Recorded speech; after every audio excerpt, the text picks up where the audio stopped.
Bom dia a todos e a todas, e dou as minhas boas-vindas a este novo dia do webinar Patrimónios, Artes e Turismo Cultural, e cumpro-me então dar início aos trabalhos da mesa Rotas Literárias e Narrativas Artísticas, agradecer às nossas convidadas a disponibilidade para nesta sexta-feira de manhã estar a debater estas questões connosco.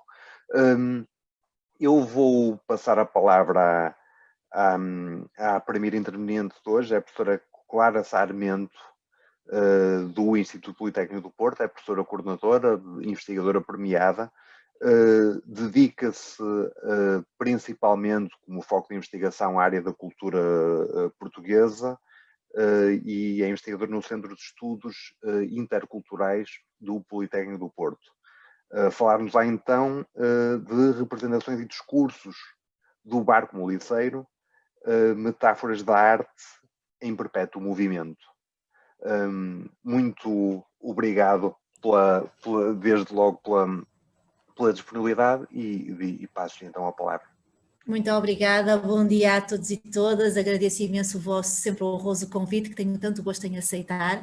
E então, tal como o Hugo já nos disse, vou hoje trazer-vos um pouco de partilha da minha investigação, que aqui intitulei Representações e Discursos do Barco Moliceiro, Metamorfoses de Arte em Perpétuo Movimento.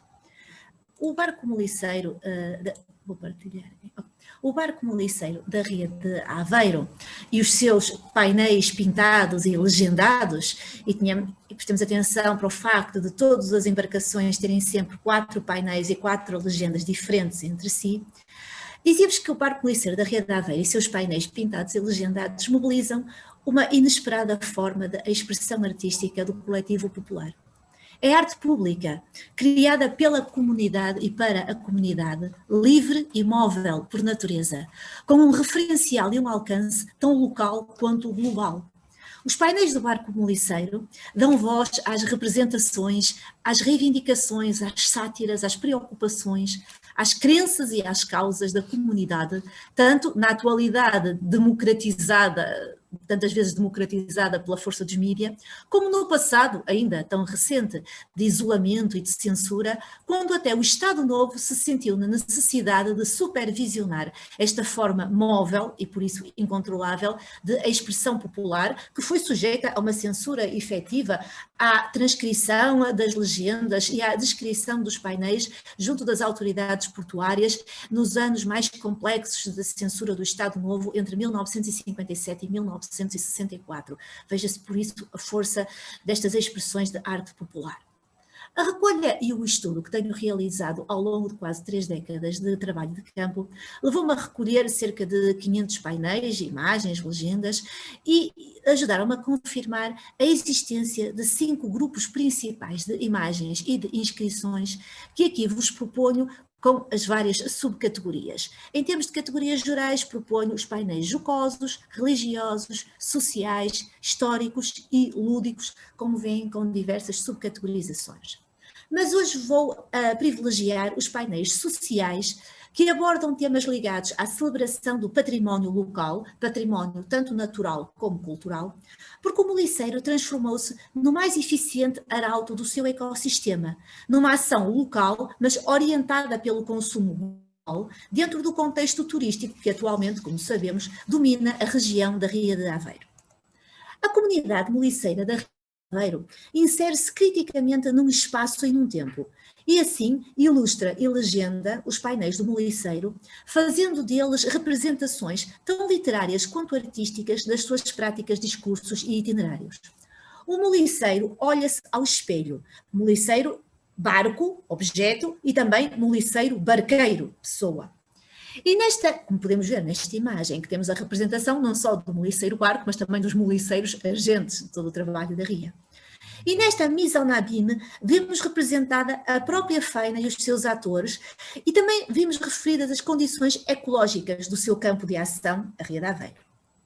Os painéis do moliceiro descrevem as rotas e os itinerários das viagens cotidianas pela Ria de Aveiro, tanto ainda a recolher o moliço, como, cada vez mais, a transportar turistas e visitantes por toda a zona lagunar. Neles podemos encontrar verdadeiros mapas de traço popular, onde reconhecemos, como aqui vemos, as salinas, a Ponte da Varela em Quintas do Norte, os esteiros, canais e embarcadouros que caracterizam a região lagunar. O moliceiro dá também voz às preocupações pela situação ecológica e climática da região lagunar e seu meio envolvente, e faz eco dos apelos à sua conservação, referindo, entre outros, a poluição das águas, a necessidade de proteger a reserva natural das dunas de São Jacinto, e veja-se na imagem a representação da Península Arenosa, cerca de 2 km de extensão, no máximo, entre a ria e o mar, densamente florestada, como podem ver no canto inferior esquerdo, e com a torre de vigia florestal em claro destaque. Mas vemos também o apelo ao controlo da desflorestação e à necessidade de reflorestar. E nesta imagem, ao lado direito, vemos a legenda: não corte a natureza, ajude a plantar. E curiosamente aqui esse apelo será feito por uma representação da Virgem de Fátima com os braços levantados e um pastorinho em oração ali no canto inferior direito, frente a um cenário de abate de árvores, aqui numa curiosa mistura de painel religioso e de defesa do património natural. O moliceiro preocupa-se também consigo próprio, com o património cultural da ria e com o imperativo de não acabar a tradição, não deixem morrer a tradição, para citar legendas que se multiplicam e transitam entre diferentes painéis, ilustrando, como vemos aqui, moliceiros a navegar carregados de moliço, o bota abaixo, que é o lançamento à água de uma nova embarcação, como vem aqui no canto inferior esquerdo, essa embarcação nova, ainda sem o mastro, que é transportada até à margem do canal por juntas de bois, com as características cangas decoradas. E também o património cultural, o apelo à preservação do património cultural da região, aqui também representado pelas casas de lavoura da Mortosa, pelos palheiros de Mira, e também podem ser da Tocha, da Torreira e até do antigo Furadouro, as fontes e os azulejos de Ovar, cidade museu, entre tantos outros. Na Ria de Aveiro, não existe o hábito de delimitar a área de operacionalidade dos pescadores, uma vez que a laguna depende do mar, e este meio, o mar, é tradicionalmente considerado um bem comum. E isso acontece também na recolha do moliço, porque o acesso ao conhecimento das artes, das técnicas, dos melhores locais, das melhores formas de recolher moliço, todo esse património imaterial sobrepõe-se ao acesso à propriedade. Dado que o espaço não é alienável nem transmissível, é sobretudo esse património imaterial cognitivo que é transmitido, uma herança imaterial que só a prática constantemente recriada consolida. Daí, o meio aquático ser concebido como um bem coletivo, como uma forma de identificação, e assim é valorizado e celebrado em painéis como aqueles que aqui vemos, que nos dizem 11 municípios, uma só ria, e esta é uma rara celebração de unidade política com uma belíssima imagem do mapa hidrográfico e orográfico da ria. Também temos a Vila da Mortosa, pátria do moliceiro, como podem ver à esquerda, e aí já temos o mais comum orgulho bairrista, nós Mortosa é que somos a pátria, nós é que somos os donos dos reais moliceiros. E também em cima, moliceiros, não acabem com esta linda tradição. E agora é a imagem da Nossa Senhora da Boa Viagem que preside ao painel e que se evoca para proteger o património cultural. Como veem, é entre os painéis com apelos ecológicos e celebração do património, bem como em alguns painéis sobre o trabalho na ria, que encontramos figuradas as mais belas embarcações para que os observadores melhor se apercebam do quão irreparável seria a sua perda. O detalhe artístico da ilustração, muitas vezes, como aqui vem num pormenorizado autorretrato, gera instâncias de verdadeira ilustração etnográfica, que são também perfeitos arautos de um turismo cultural que se quer sustentável e bem ciente do património da região e seu valor. As mensagens ecológicas são associadas, por vezes de uma forma muito cómica e desconcertante, a figuras religiosas como a Virgem de Fátima, a Nossa Senhora da Boa Viagem, como já vimos, e aqui também temos São Francisco de Assis. Ou então, associadas a personagens históricas como o Luís de Camões, que aqui nos diz, há vários semelhantes, mas aqui diz-nos: já fechei um olho para não ver o estado da ria. E também a figuras histórico-religiosas como a princesa de Aveiro, Santa Joana. E, neste caso, a proteção de Santa Joana, a lendária princesa de Aveiro, é evocada não só para pescadores e moliceiros, mas também para a própria ria. E assim, painéis como Minha Santa protege a ria, Santa Joana protetora da ria de Aveiro e, se não fosse eu, o moliceiro já tinha morrido, sendo eu Santa Joana, podem assim ser considerados de cariz simultaneamente devoto e ecológico. Estas imagens da princesa Santa Joana de Aveiro reproduzem, com uma fidelidade variável, o retrato da princesa em trajes de corte, obra do século XV, patente no Museu de Aveiro e cuja autoria foi atribuída a Nuno Gonçalves. Os construtores e pintores de moliceiros são evocados e representados enquanto agentes essenciais à criação e conservação do património cultural, em painéis sociais que eu designo como mestres, moliceiros, barqueiros e pintores. É essa a subcategoria que eu advogo. Representa-se nestes painéis, como podem ver, o processo de construção e de restauro do barco, a pintura e a repintura dos painéis, com legendas que são ao mesmo tempo slogans, como sou o rei das pinturas, claro que é o rei das pinturas, é o maior, veja-se esta imagem de pintura de Mise en Abîme, da imagem dentro da imagem, ao lado direito, ou então incentivem a arte com a figuração da reconstrução deste próprio moliceiro e o painel que vem figurado dentro deste painel, com uma menina em poses sugestivas junto a uma mesa de bilhar e com uma legenda bastante picante. Esta imagem que aqui vem está reproduzida do outro lado, de estibordo. Portanto, esta a reconstrução do painel e do moliceiro no painel de bombordo e no de estibordo a própria imagem que está aqui a ser pintada ainda nesta eterna figuração da reconstrução do barco.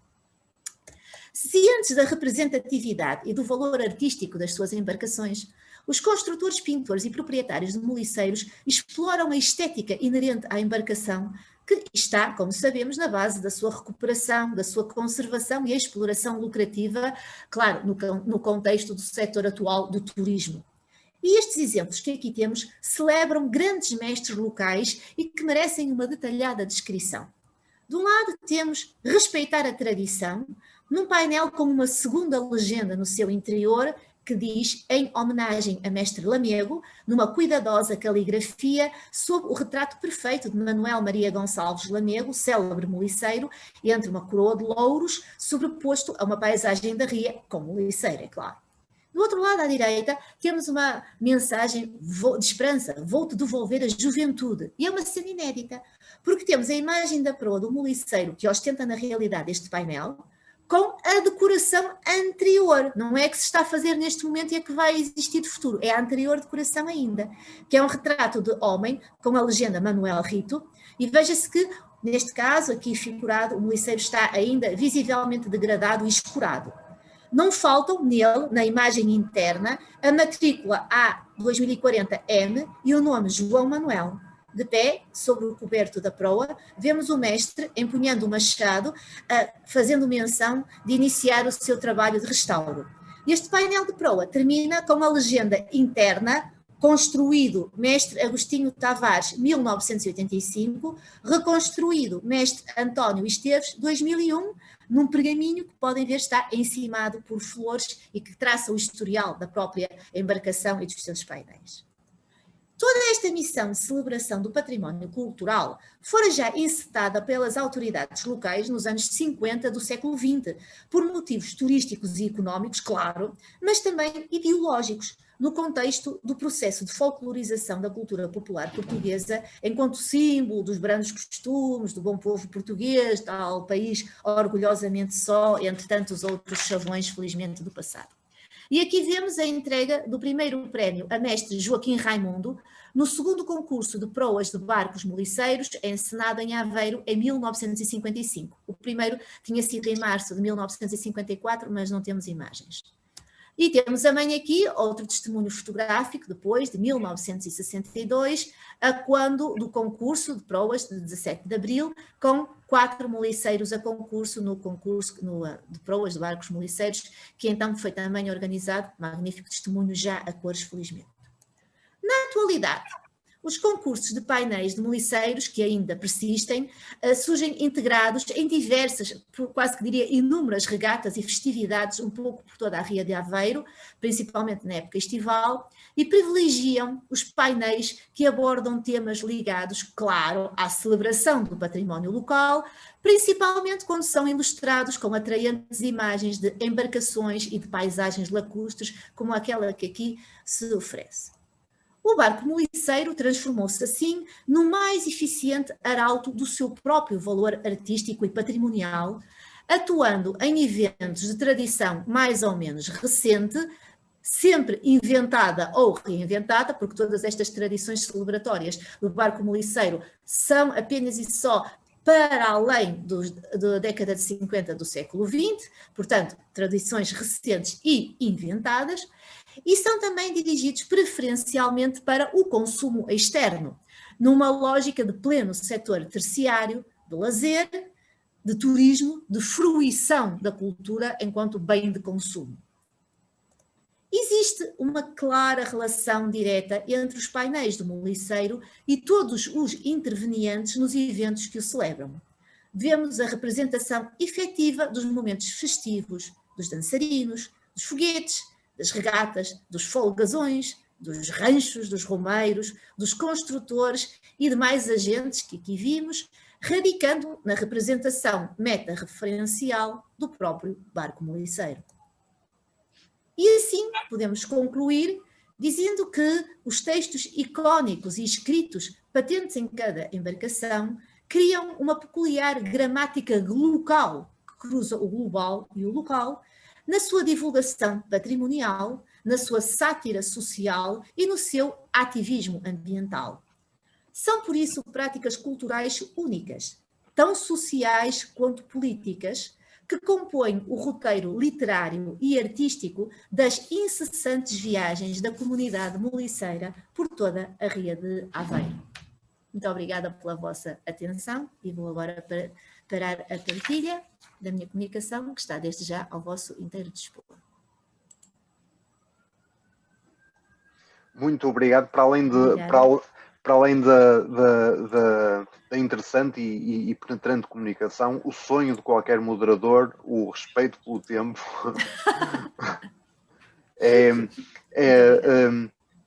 a riqueza económica tão conveniente nestas coisas, tão bom. Muito obrigado. Eu esqueci-me, entretanto, de dizer ao início, podem colocar questões, portanto, no chat da ligação YouTube que tem, que elas chegarão depois no fim ao moderador. Apresentarei então de Coimbra a professora Maria Boquicchio. Dedica-se principalmente às questões da literatura portuguesa e italiana, com passagens por José Régio, por Vitorino Meza, por Eugênio de Andrade, mas principalmente por Camões.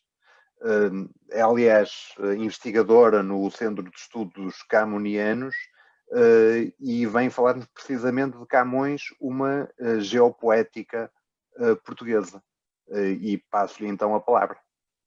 Muito obrigado. Muito bom dia. É um enorme prazer participar no 6º encontro Patrimônio, Arte e Turismo Cultural. Os meus agradecimentos à comissão organizadora pelo magnífico evento e um agradecimento particular à professora doutora Fátima Lambert por me ter dirigido o convite. Aproveito para saudar as colegas da mesa e o moderador e de saudar todos os presentes. Vou começar a minha comunicação e aproveito para partilhar a tela.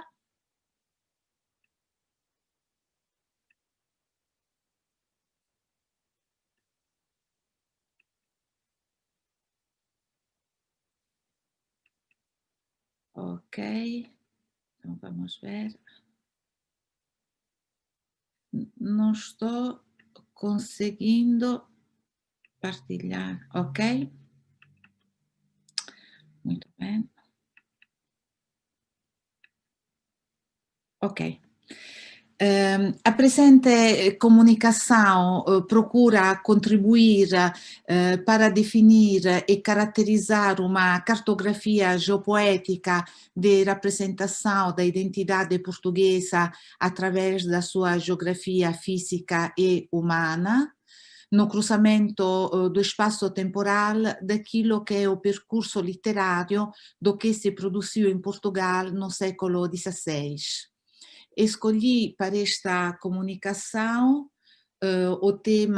um tema mais emblemático, porque tem a ver com o autor mais emblemático e representativo da identidade nacional portuguesa, Luís Vaz de Camões, na sua dimensão mítica e biográfica, em parte desconhecida, que se dilui no interior do território português através de memórias incertas.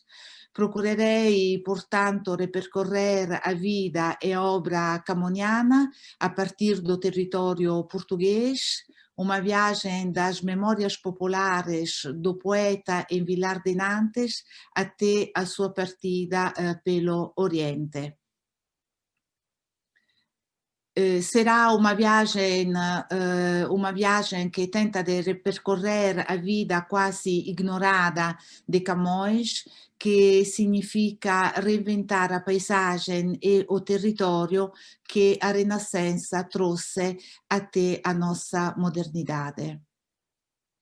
A vida de Luís Vaz de Camões representa para todos nós um mistério, talvez o mais glorioso dos mistérios, porque pouco se sabe dele, além da sua aproximativa data de nascimento, 1524-25, a data, o local também é incerto, supõe-se que seja Lisboa, mas não é certo.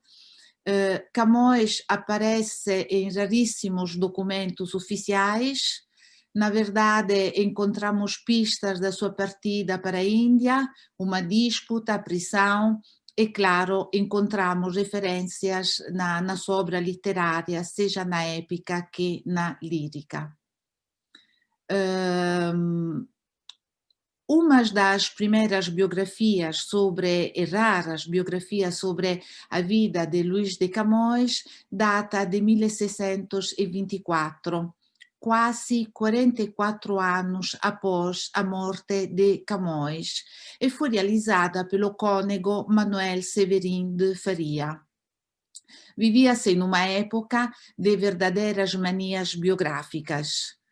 E Manuel Severin de Faria, sobrevivente da geração de Camões, traça um retrato físico do autor em correspondência com o retrato feito pelo artista Fernando Gomes em 1570. Ed è interessante che o ritratto pittorico e a descrição física coincidem. E vou passar a ler a descrição de Luís de Camões. Foi Luís de Camões, de meia estatura, grosso, eixo no rosto, em algum tanto carregado na fronte.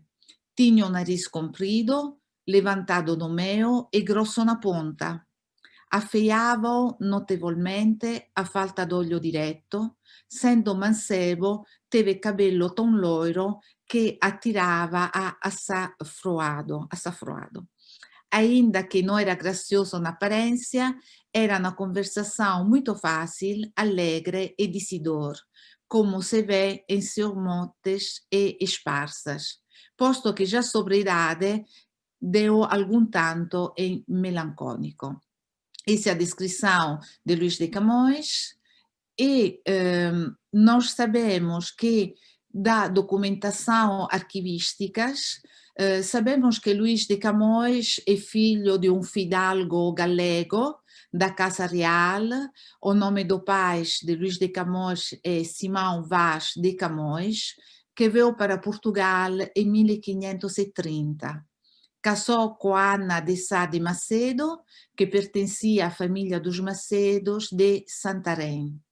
O pai parece ter sofrido uma eclipse de fortuna e pouco mais se sabe. mas encontramos uma interessante presença camoniana no norte de Portugal, mais precisamente na sub-região do Alto Tâmega, no distrito de Vila Real. E mais precisamente encontramos traças de uma possível presença camoniana em Vilar de Nantes, freguesia do Concelho de Chaves.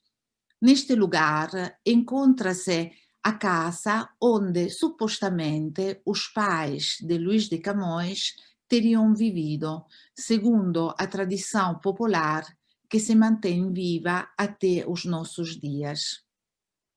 Foi possível, portanto, descobrir este lugar lindíssimo de Vilar de Nantes devido a um notável trabalho que a Câmara de Chaves fez no âmbito dos estudos antropológicos. Da minha parte vai um enorme agradecimento à Câmara de Chaves, que soube tão bem preservar e valorizar o seu patrimônio cultural e, sobretudo, dar-lo a conhecer. Em particular, quero agradecer ao vice-presidente da Câmara de Chaves, o Dr. Francisco Mello e a doutora Filippa Lete, da Divisão de Cultura e Turismo, por ter disponibilizado toda a documentação e um breve vídeo que gostaria de partilhar convosco sobre a presença de Camões em Vilar de Nantes a partir das memórias populares.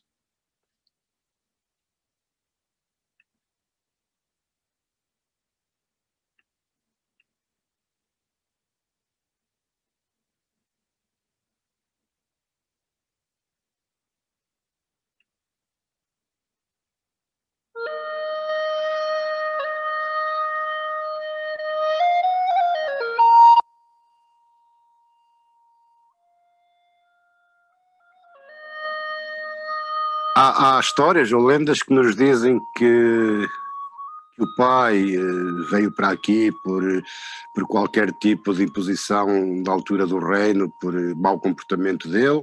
Supostamente ele enamorou-se de uma criada que tinha. Dessa criada nasceu um filho bastardo, ao qual supostamente lhe puseram o nome de Luís Vaz de Camões. É uma história corrente aqui na aldeia, que sempre se falou e sempre tivemos uma certeza dentro da lenda, dentro da tradição, que essa possibilidade seria real.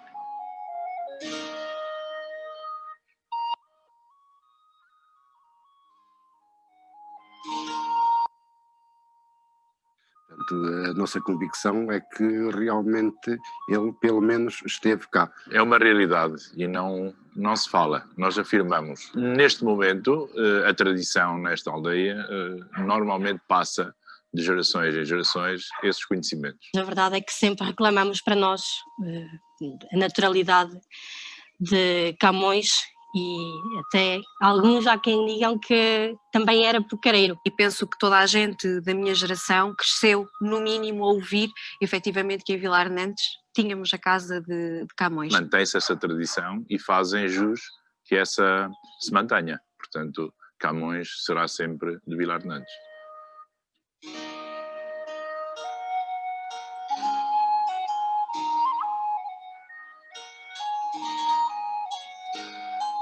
Camões, que sempre fez parte do nosso imaginário, dos nossos avós, dos nossos pais, que sempre nos contaram, nos falaram. Na altura não nos diziam que era a casa de pais e avós de Camões, mas popularmente dizíamos que era a casa de Camões. Esta casa que está aqui atrás de mim sempre foi dito que era a casa de onde eles habitaram. Isto já sofreu várias transformações. Portanto, os proprietários remodelaram a casa e hoje poucos vestígios se encontram da época, não é?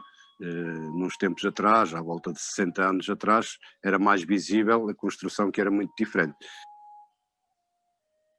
Mas há restos que realmente confirmam que houve qualquer coisa gravada naquelas paredes, não é? Inclusive acho que, salvo erro, há uma pomba que há uns vestígios do corpo. Existe uma gravura em alto relevo que provavelmente terá lá uma pomba desenhada e seria esse o brasão da família dos pais e avós de Camões. Há uma referência também, eventualmente, a uma inscrição numa pedra, que é uma pomba que referia, que também estaria ligado. E os próprios sonetos, por vezes, incluem parte da fauna e da flora que aqui existem. Daí também umas ligações que fazem nessa matéria. Naturalmente, pois se os pais de Camões realmente estiveram a viver em Vilar de Nantes, provavelmente terá nascido por aqui ou nas redondezas, e ou nasceu ou teve a sua passagem por aqui de infância ou de jovem adulto. Posteriormente se vem a revelar na forma de escrita que ele faz. Vamos passar mais um bocadinho para frente, porque além da memória popular, das memórias populares, foi encontrado o emblema do brasão da família Vaz, que era a pomba que mostraram como emblema da casa. Mas além disso, existe também um túmulo. Eu vou passar mais para frente.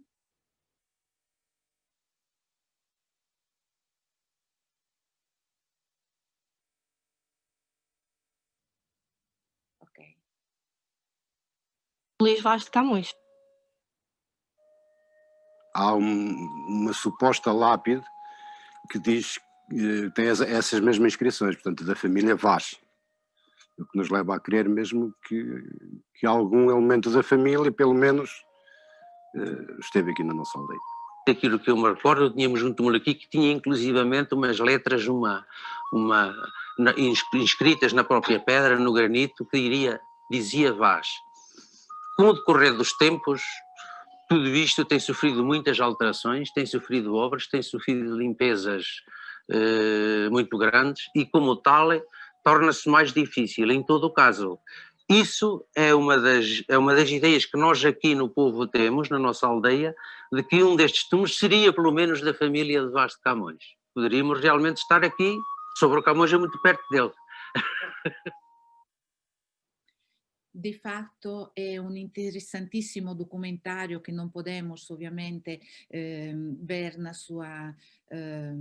verlo tudo, mas seria muito interessante que os investigadores nacionais pudessem dirigir os próprios interesses em Vilar de Nantes, porque é um patrimônio cultural que está para ser estudado e analisado. E já convido todos os presentes a visitar este lugar. Do norte de Portugal, iremos passar para o centro de Portugal. E nós sabemos de conhecimento mais difuso a passagem de Luís de Camões para Coimbra, onde supostamente estudou, mas aquilo que é menos conhecido e nada valorizado como lugar ou território camoniano é a Casa do Bispo. Nós não sabemos que persistência terá havido este lugar na década de 1530-1540, que serão as décadas durante as quais, putativamente, Luís de Camões poderá ter vivido em Coimbra. Camões menciona tanto o Rio Mondego, seja na lírica que na épica. Quem tivesse vivido no lugar onde surge a Quinta do Bispo teria o Mondego como mesmo a porta. E temos elementos documentais que podem comprovar. Então, para não dilurgar, o tempo passa rápido, vou mostrar-vi agora um breve documentário sobre este lugar pouco conhecido e nada visitado de Portugal, que de fato é um lugar camoniano a que também não se deu até hoje o devido valor.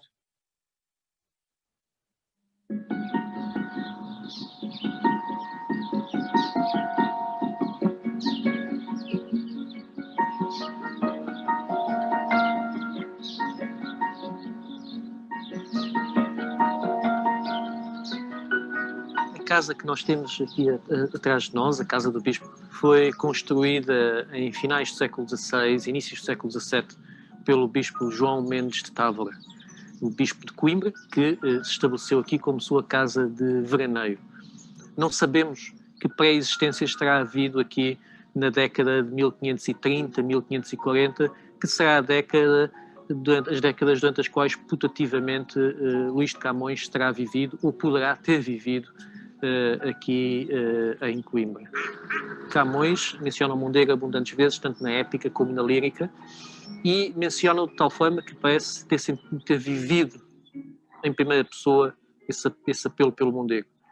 E sucede, de facto, que quem tivesse vivido aqui no século XVI teria o Mondego mesmo à porta e estaria mais em contacto com o próprio Mondego do que a cidade que está do lado de lá deste morro.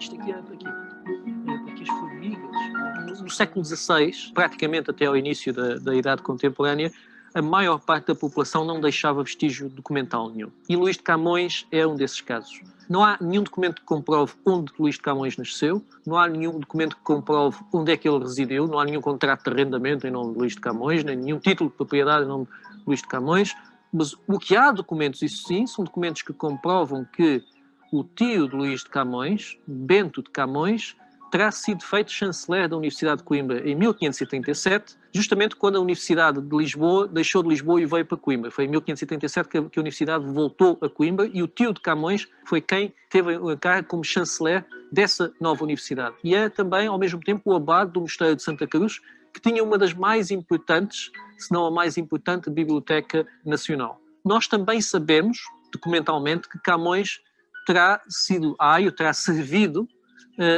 na casa do filho segundo dos condes Linhares, Dom Fernando de Noronha. Sucede que Dom Fernando de Noronha foi feito comendador da Ordem de Cristo. E a comenda de Dom Fernando de Noronha, o senhor de Luís de Camões, era a comenda de São Martinho do Bispo, onde nós estamos. E, portanto, a partir destes indícios documentais, nós podemos presumir que Camões poderá ter passado aqui os anos formativos da sua vida.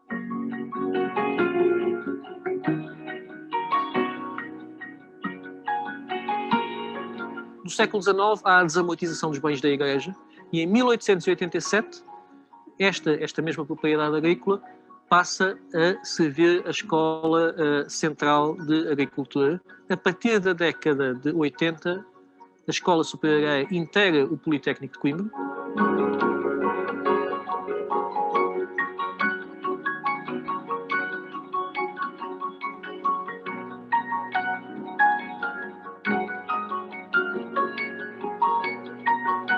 Este edifício já teve vários usos desde que a Escola Agrária aqui está instalada. Já serviu de residência de estudantes, já serviu de residência de professores, já serviu de residência de funcionários, também já serviu de museu agrícola. Há uns poucos anos a esta parte, o Politécnico de Coimbra decidiu começar a renovar o seu património imobiliário e particularmente a mudar a sede do Politécnico para esta localização e, portanto, este edifício agora irá ser recuperado para servir a presidência do Politécnico de Coimbra, o que parece, diga-se de passagem, ser o destino mais nobre que se lhe pode dar. O cidadão médio de Coimbra tem a ideia de que existe uma casa do bispo, algures. Noção do qual é o significado histórico desta casa, eu creio que muito poucos terão. Não há muitas visitas aqui, o que é uma pena, porque este é um dos grandes espaços verdes de propriedade pública de Coimbra, mas é pouco visitado. E terminamos aqui o vídeo, outro lugar a descobrir, outro lugar a investigar. Portugal, de fato, é um acervo documental interessantíssimo e existem ainda lugares para ser descobertos. É interessante a associação entre o Politécnico, onde será a sede da presidência do Politécnico, é um lugar profundamente com vestígios camonianos. E poderíamos continuar ao longo de Portugal descobrindo outros lugares camonianos. O tempo passa rápido, por isso não vou mesmo terminar, mas seria também a região do Ribatejo, um lugar camoniano com referências também na épica e na lírica, Santarém e também na Casa de Constância, onde escreveu, onde Camões escreveu uma parte da sua obra durante un periodo di isolamento, e infine para passar o mítico passo da Ribeira em Lisboa, que viu Camões na sua vida boêmias antes e depois de ter regressado da Índia. E termino aqui para não roubar demasiado tempo. Muito obrigada a todos. Muito obrigado por esta jornada e por esta errância pelo Portugal poético, pelo Portugal camoniano. Uma errância que termina agora em casa. Regressamos a casa com a professora Fátima Lambert, minha colega. A professora Fátima Lambert diria, a grande demiurga dos estudos de património da Escola Superior de Educação do Politécnico do Porto, especialista em Almada Negreiros, estudiosa da questão das artes, a relação entre arte e imagem. Hoje, particularmente, não sei se até por constrangimentos da DGS, a professora Fátima fica em casa. Vai-nos falar do Porto, vai-nos falar da Foz no século XIX, porque há que ter aqui também algum recuo. E, sendo assim, Foz e arredores nos escritos e desenhos de Dora Woodward Killinen, vou passar então a palavra à professora Fátima Lambert. Bom dia. E eu prometo que daqui a pouco já estarei na ES, que saltarei para a ES, mas de alguma maneira pode ter assim alguma lógica um pouco pessoal, o facto de também estar nesta localização relativamente àquilo que vou abordar.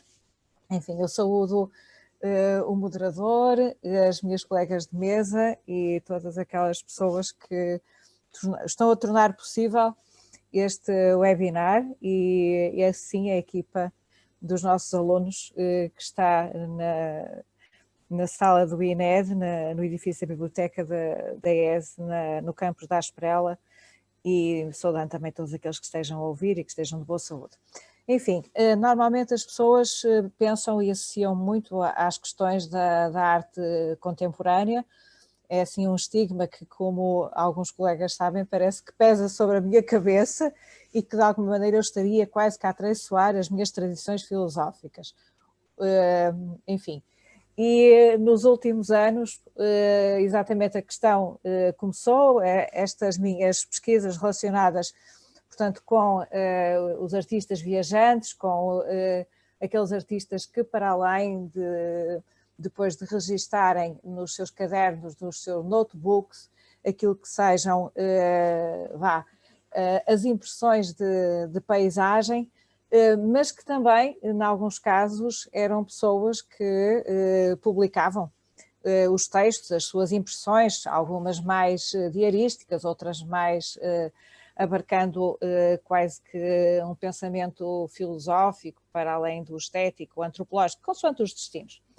E nesse contexto, e também articulado com uma outra área que eu trabalho, que é, digamos, dentro dos estudos de género, aquilo que não será só tanto uma invisibilidade da mulher, mas por vezes um certo apagamento da figura da mulher artista, da mulher poeta, da mulher filósofa, acabei por encontrar, há cerca de talvez um ano e meio atrás, a notícia destes 2 volumes, que inicialmente foram publicados em 2 volumes,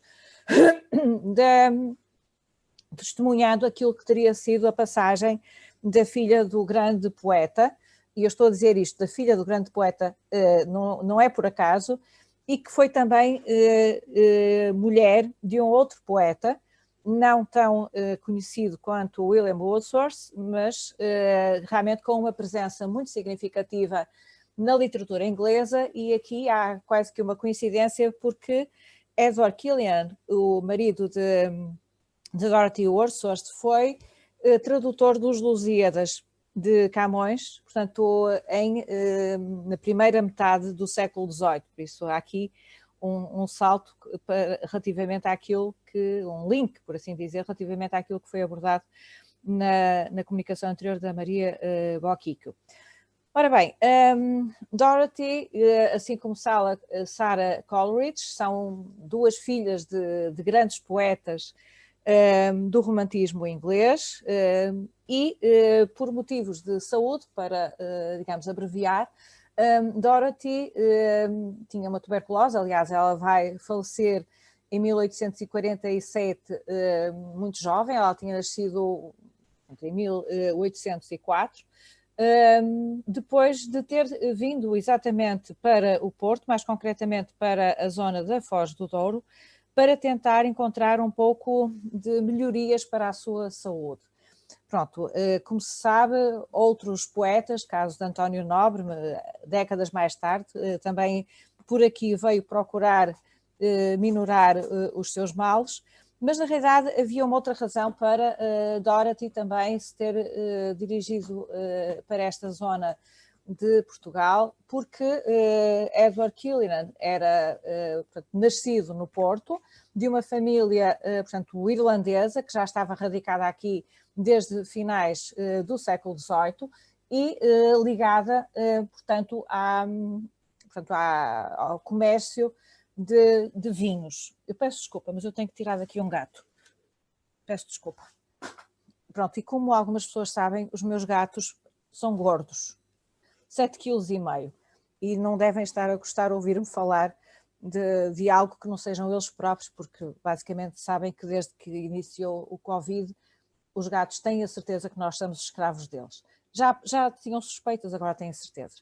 Portanto, voltando a Dorothy Wordsworth, na realidade o marido nascido aqui, de família católica irlandesa, tinha sido educado em Inglaterra, participou nas lutas napoleónicas, enfim.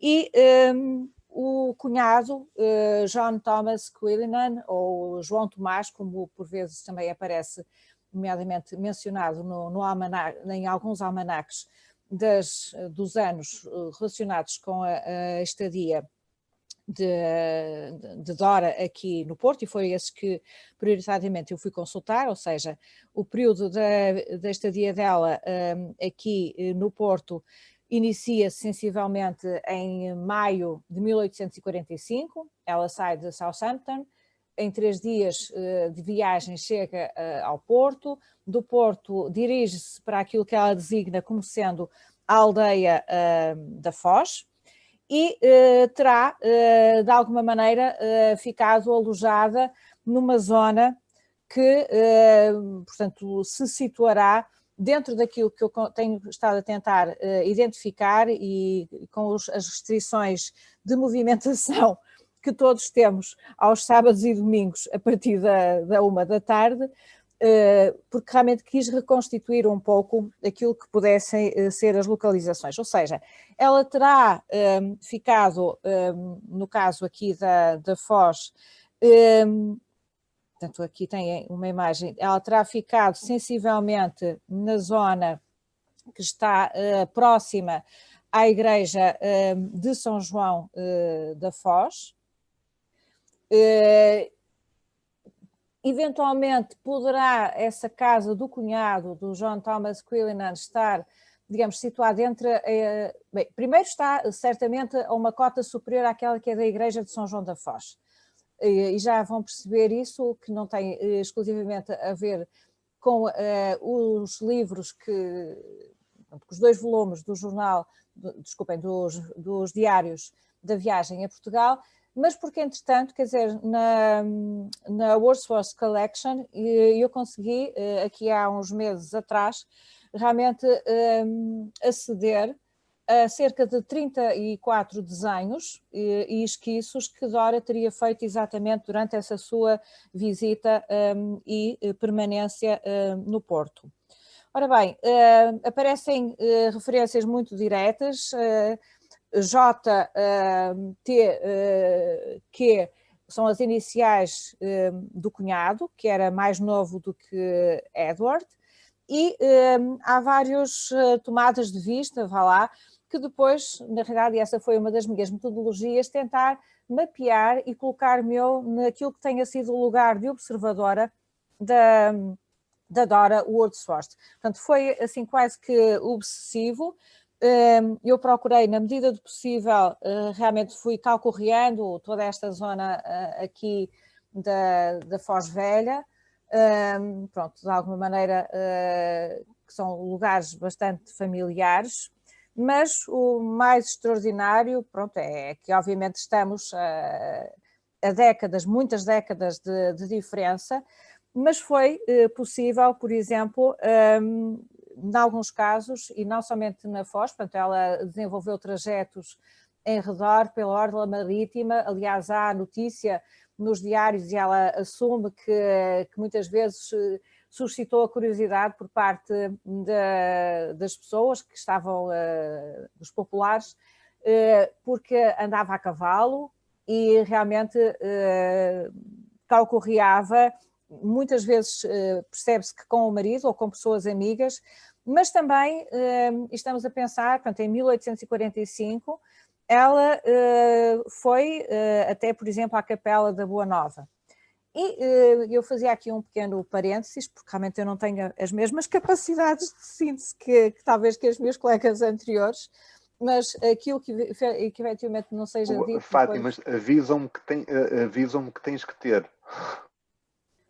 Eu sei, é o problema de ter pessoas de gestão de património a trabalhar comigo, que são muito mais, enfim, mas não vou perder tempo com isso. Então, estava a dizer que quando estava a preparar, de repente, esta comunicação, de repente tive notícia de que estava, digamos, a ser presente um trabalho de tradução dos diários da Dorothy. E, curiosamente, quer dizer, quando eu começo a ver a tradução portuguesa, apercebo-me que provavelmente pronto, não há um cruzamento entre aquilo que tenha sido a leitura dos textos com alguns dados que constam, por exemplo, relativamente aos desenhos. Porque há, digamos, aliás, a tradução está muitíssimo bem feita, uma preocupação muito grande relativamente às notas de rodapé, mas, por exemplo, desconhecia-se que determinado desenho era desta Capela da Boa Nova, quando na realidade no próprio desenho estava inscrito que era a Capela da Boa Nova. Pronto, e claro que há toda esta identificação de locais, pronto, que numa certa perspectiva é interessante. A Igreja de São João da Foz aparece, digamos, retratada sobre várias perspectivas, quer frontal, quer nas traseiras, outras, portanto, com vistas sobre espaços que obviamente hoje em dia são bem diferentes. Tive alguma dificuldade em chegar até à identificação desta capela, que é a Capela de Nossa Senhora da Conceição, que está na rua Diogo Botelho, desculpem, que é aquela avenida da Católica, da Escola das Artes, porque está rebaixada e na realidade tem uma perspectiva que depois se percebe que efetivamente é aí. Ou seja, procurei, aqui está a Igreja de São João da Foz, vista desde o lado do forte, e portanto indiciando que, e sabe-se que ela estava localizada, provavelmente aqui em cima será a Torre da Marca. Pronto, há alguns aspectos que não serão fotográficos, vá lá, naquilo que seja o registro destas localizações. Por exemplo, esta é uma capela que está na zona do Fluvial, um pouco numa cota superior, que algumas pessoas conhecem o célebre restaurante Varanda da Barra, está nessa localização. Portanto, o que também é muito curioso é o interesse que ela demonstrava, na realidade, quanto a registar nesses desenhos, porque maioritariamente são desenhos que estão a registar igrejas, capelas, ermidas. Por exemplo, este farol da Nossa Senhora da Luz, que já não existe, obviamente, com este, portanto, na totalidade. O farol Capela de São Miguel, do Anjo, portanto, que também está, obviamente, incompleto. E houve, digamos, alguns casos, como nesta Capela dos Passos, que não se sabe, pronto, pelo menos eu não consegui ter a certeza se realmente aquela desenhou é a que está localizada no Passeio Alegre ou se eventualmente é aquela que está localizada na Rua do Padre Luís Cabral. Ou seja, é um trabalho que continua em aberto. O único local onde eu não consegui, dentro daquilo que seja aqui na região do Norte, digamos Foz e arredores, não consegui ir a Vila Nova de Gaia, porque ao fim de semana não podia estar a atravessar concelhos e pronto, mas é o único local neste momento que me falta um pouco identificar e confesso que foi, na realidade, fascinante reconhecer locais através do olhar. E enquanto que, por exemplo, pronto, há um questionamento, há uma investigadora inglesa, isto só para finalizar, que considera, e ela desenvolve uma tese de doutoramento que é exatamente dedicada às duas filhas dos poetas, e a Catherine Waldegrave considera que, por exemplo, algumas das narrativas das viagens entre Douro e Minho e em Trás-os-Montes, que Dora Úrsula terá também feito, que não teriam acontecido, porque as condições de saúde dela não permitiriam isso e porque encontrou, digamos, em algumas cartas excertos que poderiam indiciar que realmente ela teria interiorizado uma certa ficção dentro dessa narrativa. E, na realidade, daqueles desenhos que estão disponibilizados pela Wordsworth Collection, há muitos desenhos e esquiços relacionados aqui com esta zona em redor, também com a zona de Lisboa, de Sintra, porque depois ela vai regressar à Inglaterra, primeiro dirige-se à zona sul de Portugal, para depois embarcar e fazer, digamos, algumas cidades próximas à costa de Espanha, portanto ela passa por Granada, Sevilha, quer dizer, não somente a costa, mas numa logística que se sabe que está associada também ao Grand Tour, e Granada, portanto Sevilha, Valência, Barcelona, e há alguns desenhos, algumas evocações, algumas referências que se percebe que terá havido desenhos, mas eles não estão disponibilizados, não constam, aliás, na edição de 1847, que é a primeira edição, ela ainda preparou em vida e depois faleceu, não há, pelo menos nas várias versões que estão digitalizadas nas várias bibliotecas e universidades, e há muitos exemplares diferentes digitalizados, mas os desenhos não constam, não são intercalados. Embora haja, por vezes, nos textos referências de que poderia haver desenhos, mas não estão.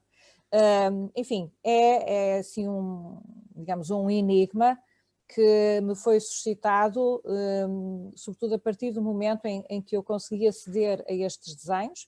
Por motivos da pandemia, quer dizer, não tenho tido qualquer oportunidade de viajar para a Inglaterra para procurar obter alguns dados. E, no fundo, para terminar, só algo que é um pouco curioso. Há, portanto, um trabalho nós reconhecemos aqui a Serra do Pilar, do lado direito, obviamente, e aquilo que seria mais ou menos a proximidade aqui a Ponte, não é? À época, estamos em 1846, não, ou 45, mas, na realidade, a imagem que está online é esta, do lado esquerdo. É aquela que está registada e que é a vista invertida daquilo que efetivamente nós sabemos que é. Ou seja, o mosteiro, digamos, tem que estar nesta colocação e não nesta.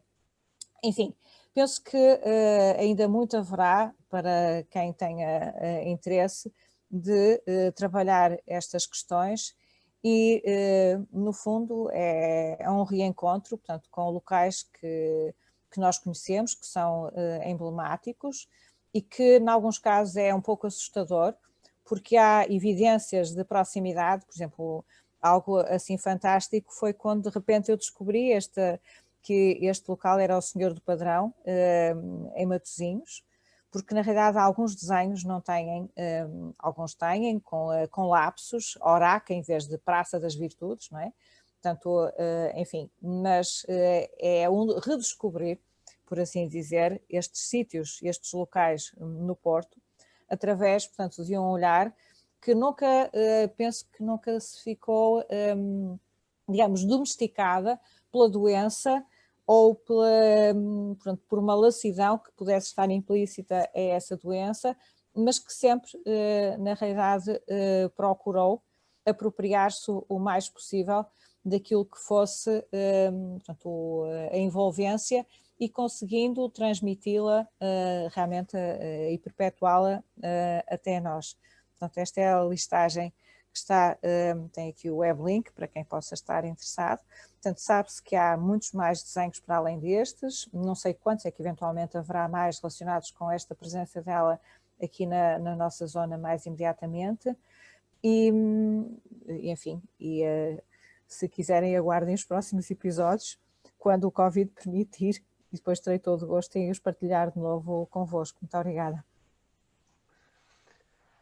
Muito obrigado a todas, enfim, pelas excelentes e interessantíssimas comunicações. Nós não temos muito tempo, mas ao mesmo tempo não temos uma facilidade que há naquilo que é um colóquio convencional, que é a facilidade do corredor, de nos encontrarmos no corredor, de debatermos também estas questões no corredor quando não há tempo na mesa.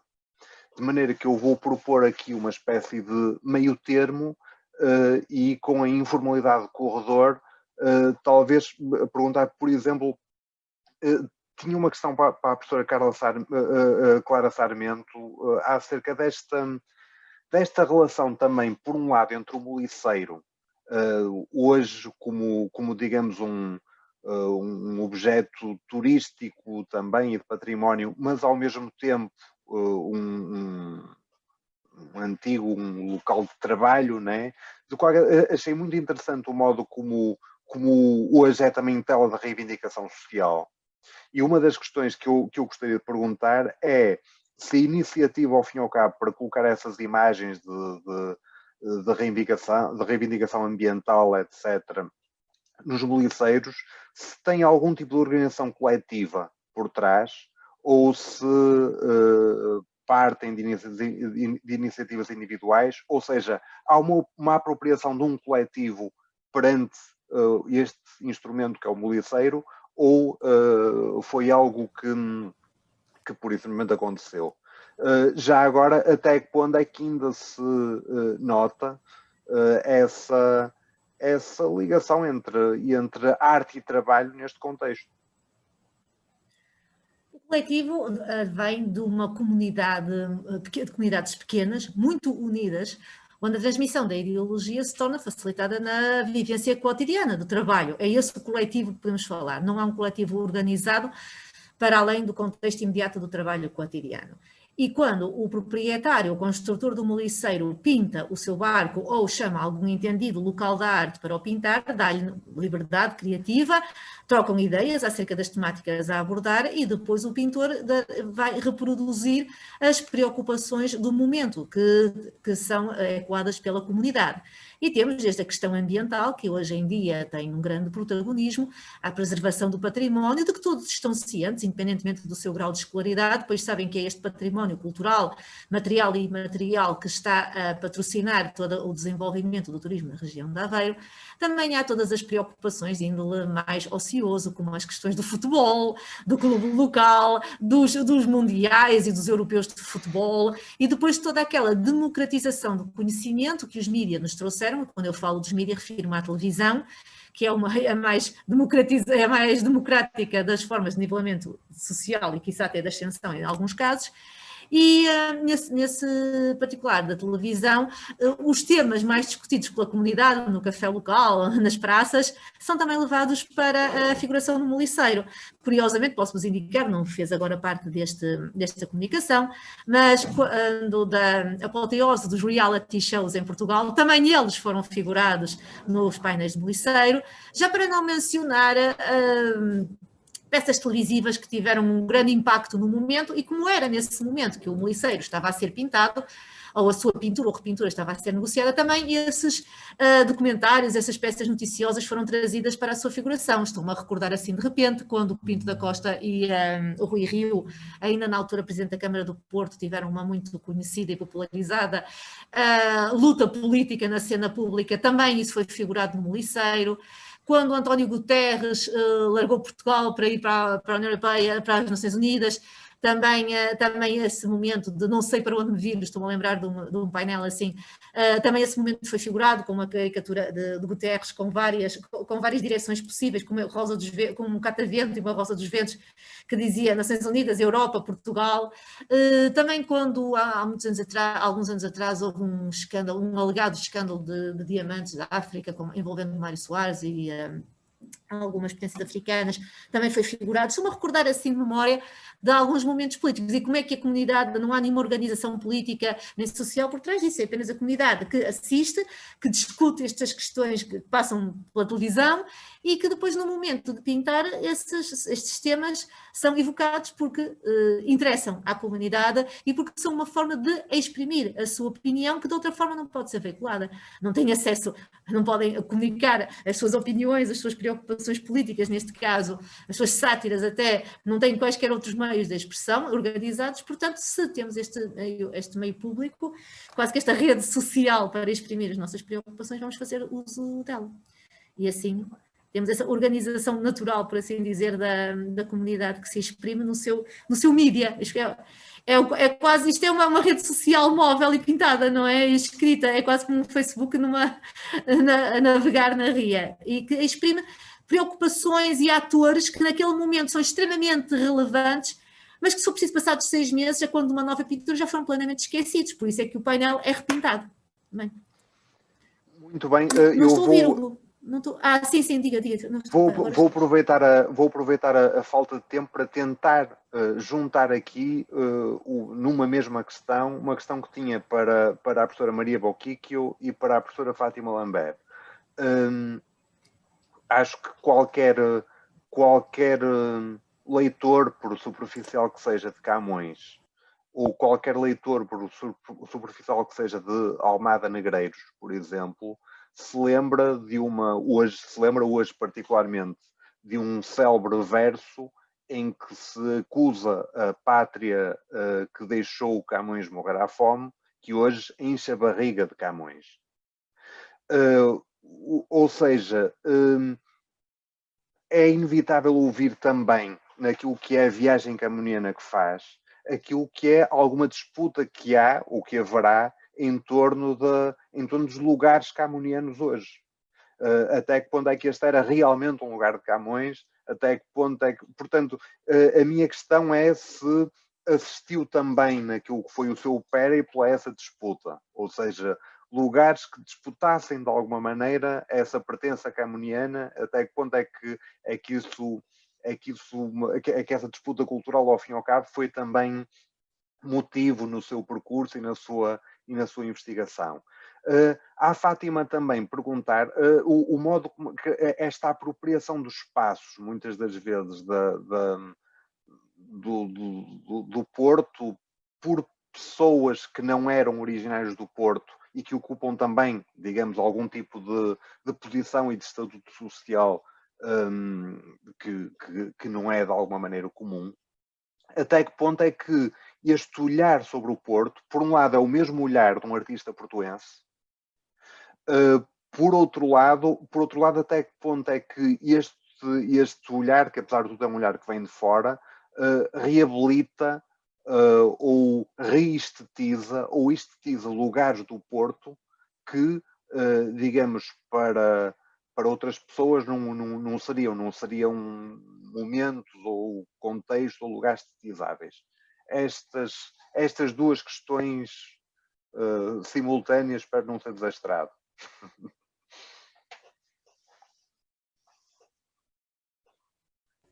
Se a Maria quiser responder primeiro, tem que acionar o som. Os microfones. Ok. Já está. Digamos, é uma pergunta de não fácil resposta, porque primeiro estamos em plena renascença portuguesa, segundo, não temos provas documentais, temos algumas pistas, digamos, algumas referências, pouquíssimas referências. Podemos dizer, para uma resposta politicamente correta, che Camões, da un punto di vista político, istitucional, é autor que para excelência representa a pátria portuguesa. Por quê? Porque Portugal é um dos raros países do mundo que escolheu como dia nacional o dia de um poeta. Não acontece em outras nações e de fatto escolhe a morte de um poeta, por isso 1580, 10 de junho, para celebrar o dia da nação. Por isso todo o território português pode ser considerato território camoniano.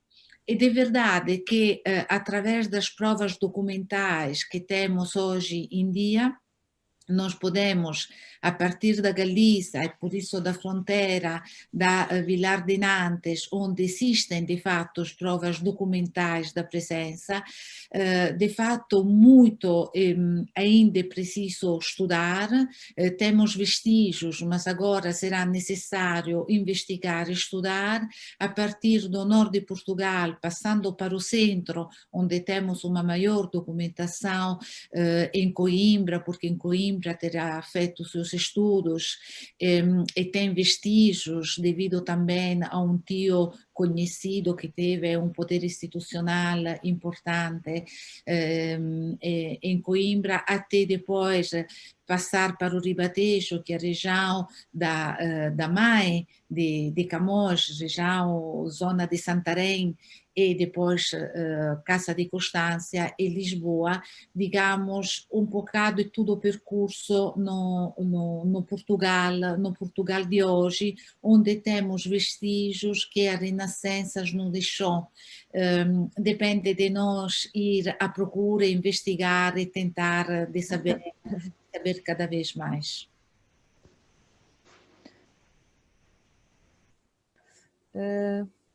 Não sei se posso responder.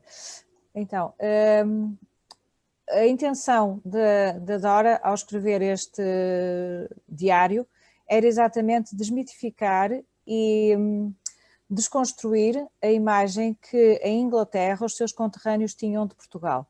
Portanto, ela diz isso muito claramente, que quer escrever este diário para dar a imagem daquilo que efetivamente é Portugal e que não correspondia à forma, digamos, muito depreciativa, quanto quer ao povo português, quer portanto, às pessoas em geral, nomeadamente ela, a nível da escrita, como repararam nos desenhos, não há presenças, ou quase que não há presenças, são figuras que estão ali a pontuar a composição, mas na escrita ela descreve imensamente aquilo que é a vida das pessoas em geral. E, nomeadamente, ela é convidada para festas na feitoria e em sítios, pronto, no Clube Portuense, etc., a que não vai, mas prefere essa aproximação às pessoas com quem interage e percebe-se que, na realidade, ela quer a essência das pessoas portuguesas e não propriamente tanto digamos, de uma upper class. Aliás, quando ela ainda consegue trabalhar na edição do livro e morre pouco tempo depois, ao mesmo tempo que o marido estava a fazer também a publicação na revista de Edimburgo de um pequeno conto baseado na realidade que era o de Bell, e que ela, aliás, também insere excertos, mas basicamente ela, quando faz essa edição, ela tem a consciência de que, por exemplo, as senhoras inglesas que viviam no Porto vão ficar muito zangadas com ela. porque ela critica, portanto, essas senhoras que a tinham recebido tão bem, ela admite, mas que nem sequer se esforçavam por falar português. E que a única coisa que sabiam dizer era obrigada. Portanto, quando nós lemos, quase que estamos a ouvir a sonoridade do obrigada. Enfim, ela é muito crítica e tem uma proximidade a nível da escrita. É claro que é uma estética do pitoresco, já sabemos.